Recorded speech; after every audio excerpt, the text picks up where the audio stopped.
কি কি বলছিস এসব? ফাটা তোর বাপের বিড়ি চুরি করে খাচ্ছিল? হ্যাঁ, তা নাই তোর কি বলছি? আমার বাপের সামনে আবার আমাকে ফাঁসিও দিল।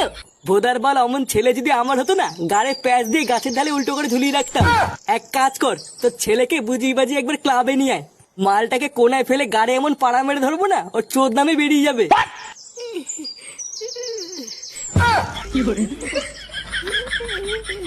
এ কি রে, আইসক্রিম আনতে গিয়ে তো মনে হচ্ছে সেটা ভাঙা চোদন খেয়েছিস। পল্টুদা, ওই চোদনা লালটু আমাকে ধরে মেরেছে। বাড়া আমাকে একা পেয়ে কি মারা মেরেছে পল্টুদা, তুমি জানো না?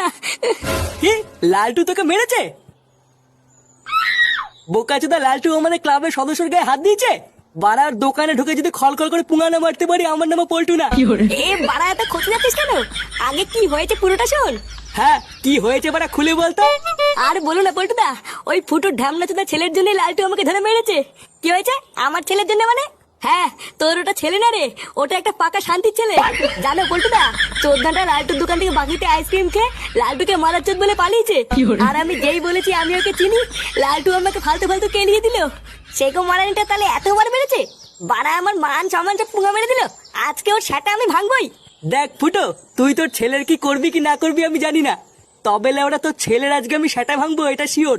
লেওড়া ওর জন্য আজকে আমাদের রাস্তাঘাটে পর্যন্ত চোদন খেতে